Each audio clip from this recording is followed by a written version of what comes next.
कार्यक्रम के पुण्यार्चक हैं श्री राजेंद्र प्रसाद जैन, श्रीमती ममता जैन, श्री प्रशांत जैन, श्रीमती दिव्या जैन, पारस जैन, श्री भरत जैन, श्रीमती सौम्या जैन एवं समस्त परिवार, मुंबई। असली और बनावटी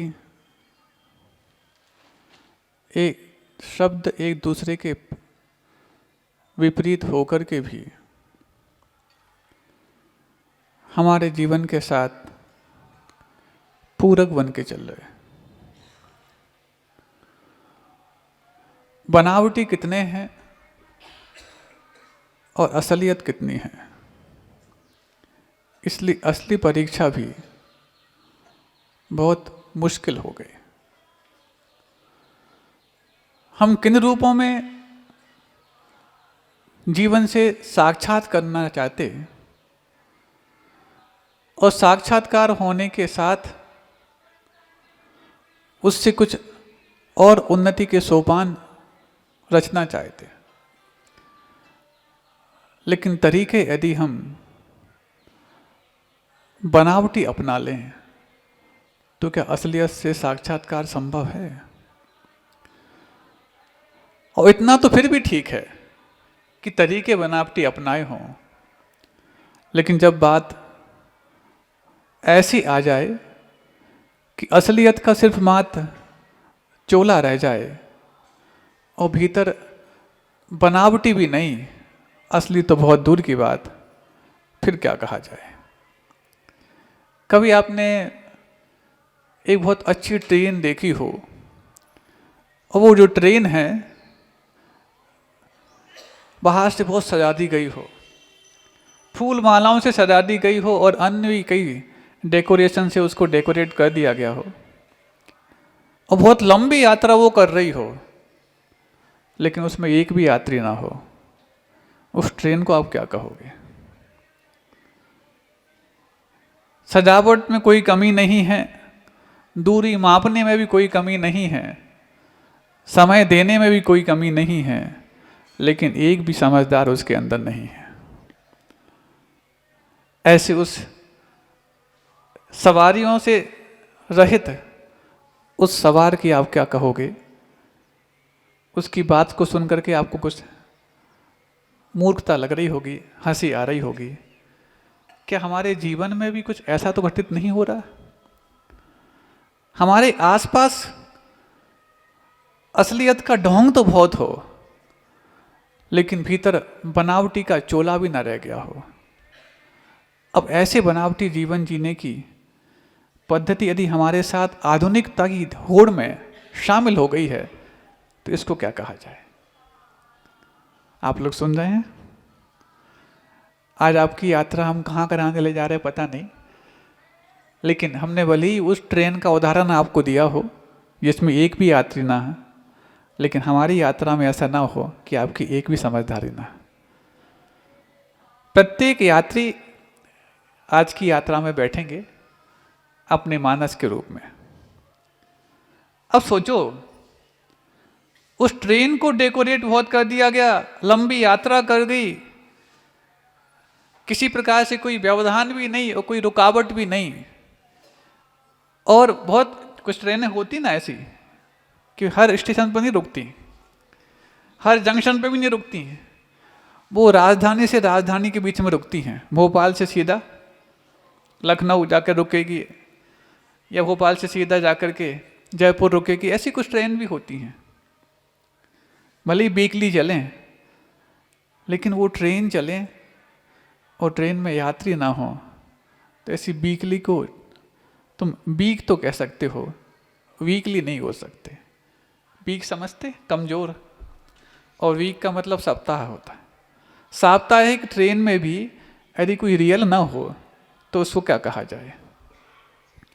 कहीं इसी प्रकार की जीवन शैली से हम अपने आप को तो जोड़ते नहीं चले जा रहे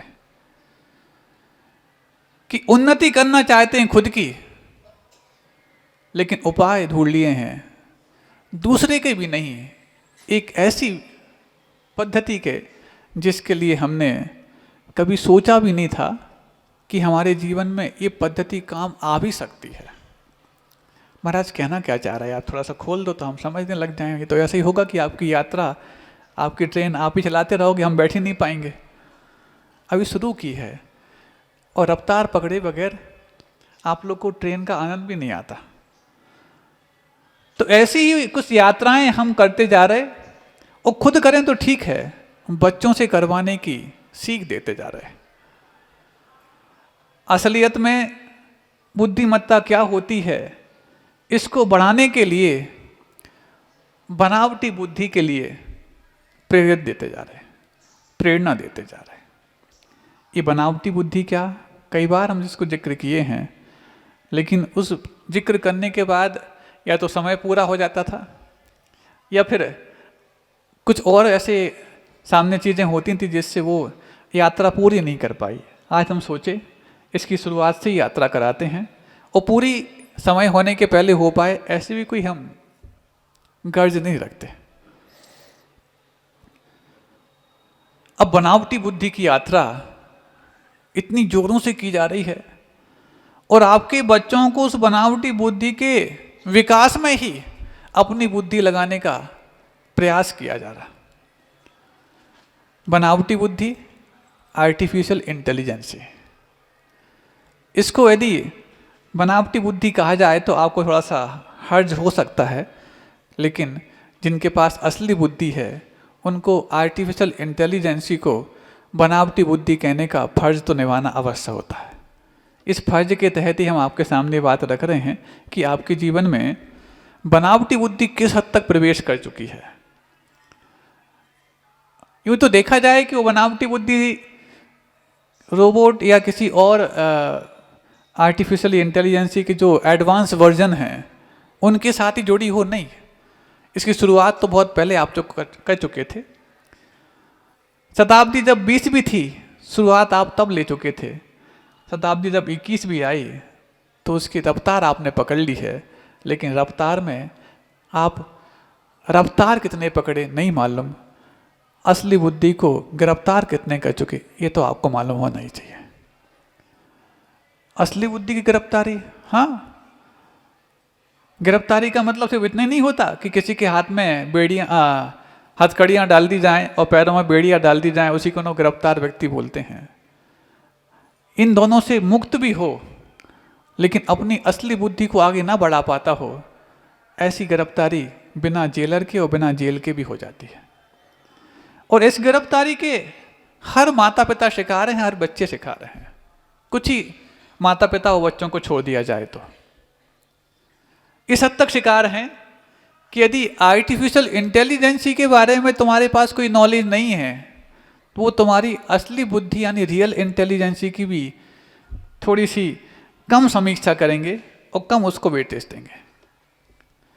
इस हद तक ये आर्टिफिशियल इंटेलिजेंसी आपके दिमाग पर हावी हो चुकी है और रियल इंटेलिजेंसी को इसने इस हद तक दरकिनार कर दिया है कि आप छोटे से कार्य के लिए भी अपने उस आर्टिफिशियल इंटेलिजेंसी के प्राथमिक उपकरण उस मोबाइल पर इस हद तक डिपेंडेंट हो गए हैं कि आप 2x2 ए मल्टीप्लिकेशन करने के लिए भी कैल्सी अथवा अपना मोबाइल ढूंढते हैं। अब सोचो उन बच्चों को जिनको 30-40 तक के गिनती पहाड़े मुखाग्र याद होते थे, आज उनको 2 × 3 करने के लिए भी कैल्सी हाथ में लेना पड़ता है। ये कैल्शियम की कमी है कि कैल्सी आपके ऊपर ज़्यादा नमी के साथ पेश आ रहा है, ये कहा जाए। अब वो रियल इंटेलिजेंसी जो आपके पास थी आपकी ओन प्रॉपर्टी के रूप में, उस पर आर्टिफिशियल इंटेलिजेंसी ने किस हद तक स्थायी बढ़त बना चुके हैं, ये आपको आज एनालाइज करने की आवश्यकता है। और एनालाइज इसलिए आवश्यक है क्योंकि यदि आप एनालाइज नहीं करोगे तो आप क्रिटिसाइज किए जा रहे हो अपनी उस शिक्षा के माध्यम से, अपनी उस विद्या के माध्यम से, अपनी उस पूंजी के माध्यम से जिसको तुमने बनाने में बचपन से मेहनत की है और 55 की उम्र तक पहुंचते पहुंचते तुम उसी के माध्यम से खुद को गिरफ्तार पाए जा रहे हो। ऐसी उस आर्टिफिशियल इंटेलिजेंसी का जो बड़बोला है या इतना बड़बोलापन है, उसके लिए हमने किसको जिम्मेवार ठहराया। और शायद जिम्मेवार ठहराने की बात तो तब आती है जब उसको हमने बुरा माना हो। अभी तो बुरा मानने की शुरुआत ही नहीं की है, तो किसी को दोषी मानना बहुत दूर की बात है। अभी तो जो जितना आर्टिफिशियल इंटेलिजेंसी में एडवांस तरीके से आगे बढ़ रहा है, उसकी हम अपने ही सके हाथों से, अपने असली हाथों से पीठ थपथपाते हैं कि तूने बनावटी बुद्धि हासिल करने में इतना आगे निकाल लिया है। ये बनावटी बुद्धि आगे बढ़ा ली, हम अपनी असली बुद्धि से उसको पीठ थपथपाएं, क्या ये तालमेल ठीक बैठता? क्या ये इस प्रकार के हमारी जीवन शैली में हमें अपने आप को बढ़ाते जा रहे हैं? इसमें दूसरों की हौसला अफजाई तो हो, लेकिन क्या खुद अपने अंदर से ये बुद्धि हम दौड़ा पाते कि हम किस रास्ते पे आगे बढ़ते चले जा रहे हैं? ये पहचानने की कोशिश कभी करते क्या? नहीं करते। और नहीं करने के पीछे सिर्फ मात्र हमारी बुद्धि काम नहीं करती इतना नहीं है, आसपास की सारी बुद्धियां उसी को नहीं करने के पीछे ही काम कर रही हैं। अब जब तक आर्टिफिशियल इंटेलिजेंसी अपने पैर जमाती, उसके पहले कई ऐसे मुकाम आए जिसमें आपकी रोजगार के लिए संकट पैदा हुए। सन 1959 में नॉलेज वर्कर नाम का एक शब्द आया। नॉलेज वर्कर समझते? मतलब जिनके पास नॉलेज है उनके लिए ही रोजगार मिलेगा, और नॉलेज का पूरा जो ठेकेदारी है वो ले रखी थी उस डिग्री ने, जिस डिग्री को अंग्रेजों ने व्यवस्थित तरीके से तुम्हारे दिमाग पर थोपा था। उस डिग्री ने थोपा था कि प्रतिभा का यदि कोई पर्यायवाची बन जाए तो तुम्हारी वो एक प्रमाण पत्र जिसको आप डिग्री के रूप में जानते हो, सिर्फ वो, उसमें यदि अच्छे मार्क्स लिखे हैं तो आपके पास योग्यता ज़्यादा है, उसमें यदि अच्छे मार्क्स नहीं हैं तो आप योग्य होकर के भी बेवकूफ़ समझे जाओगे, मूर्ख माने जाओगे। अब बताओ, आपकी इंटेलिजेंसी उस प्रमाण पत्र में है अथवा आपके इस दिमाग में है? और दिमाग तो एक छोटा सा अंग है शरीर का, पूरे आत्मा के प्रदेशों में है। ये आत्मा के प्रदेशों के जैसी बात करते हैं तो लोग, अरे महाराज आज तो धार्मिक तरीके पे जा रहे हैं। मतलब धार्मिक बात करना भी आधुनिकता की दौड़ में दकियानुसीपन मानने लग गए हैं। चलो कोई बात नहीं, आत्मा के प्रदेशों में जानने की क्षमता है, इससे हट करके तुमने ब्रेन इतना तक ले आए, क्योंकि तुम्हारी क्रेन इतनी लिफ्ट कर सकती है कि तुम पूरे आत्मा के विदेशों को, जिनके पास जानने की क्षमता मौजूद है, उनको यदि तुम यहाँ तक लाओ उतने ही तुम समझ पाओगे, उसके आगे तुम पूरे में फैलाने की बात करो नहीं समझ पाओगे।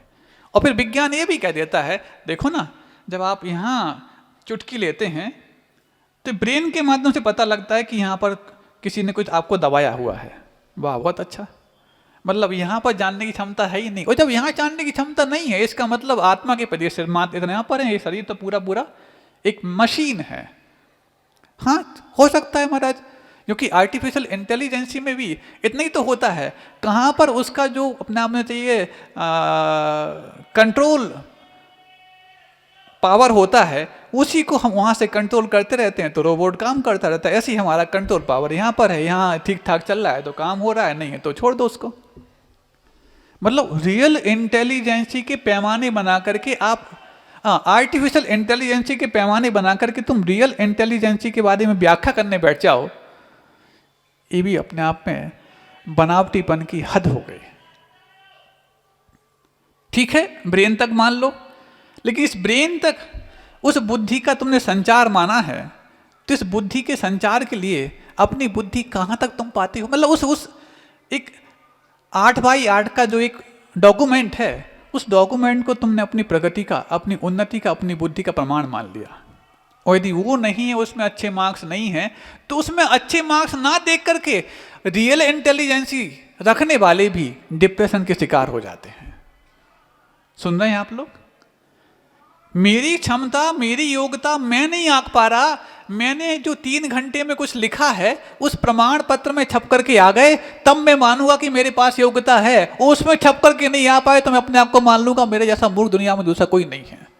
और फिर highly skilled students, highly skills आपके बच्चे डिप्रेशन के रास्ते पर इस हद तक पहुंच जाते हैं कि उनकी हाईली इमोशंस और एम्बिशन उसकी डिप्रेशन के कारण उसको सुसाइड तक के लिए तैयार कर देती है।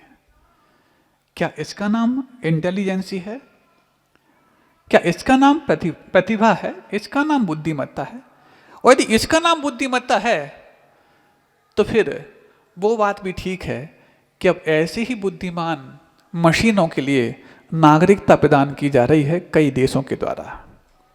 आपने सुना होगा एक रोबोट जिसका नाम सोफिया, जिसको अरब देशों ने नागरिकता प्रदान कर दी।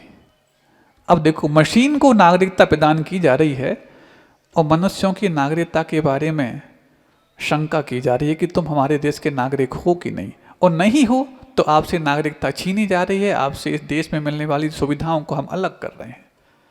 मशीन को नागरिकता, बहुत अच्छी बात है। कम से कम आप आर्टिफिशियल इंटेलिजेंस के दौर में इतने आगे तो बढ़ गए कि मशीन तक को भी नागरिकता देने लग गए। लोग ये तो कहते हैं कि हमारा देश तो इतना है कि पत्थर को भी भगवान मानता है, लेकिन अब ये भी कहना पड़ेगा कि अब मशीन को भी इंसान मानता है। पत्थर को भगवान मानना हमारी आस्था का परिचय देता है और मशीन को इंसान मानना हमारी आधुनिकता का परिचय देता है। लेकिन आध्यात्मिकता और आधुनिकता, इन दोनों के बीच जब मुहिम छिड़े तो अंत में जाकर के सुकून तो आध्यात्मिकता दे सकती है, नॉलेज भले ही तुम्हें आधुनिकता दे पाए। लेकिन ये कल्पना करना ही मुश्किल है कि इस डिग्री के बगैर हम अपने आप को बुद्धिमान कैसे साबित करें। ये कल्पना ही करना मुश्किल है कि स्कूल कॉलेज से मिले हुए सर्टिफिकेट हमारे प्रतिभा के पर्याय बन चुके हैं, इसके बगैर हम जी पाए।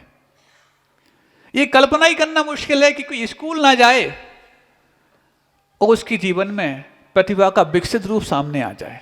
सोच सकते हो क्या? बच्चे जैसे 2.5-3 साल के होते हैं, माता पिता को ये चिंता हो जाती है किस नामचीन स्कूल में बेटे बच्चे को पढ़ा लिखाया जाए, किस नामचीन स्कूल में बच्चे की प्रतिभा का पल्लवन किया जाए।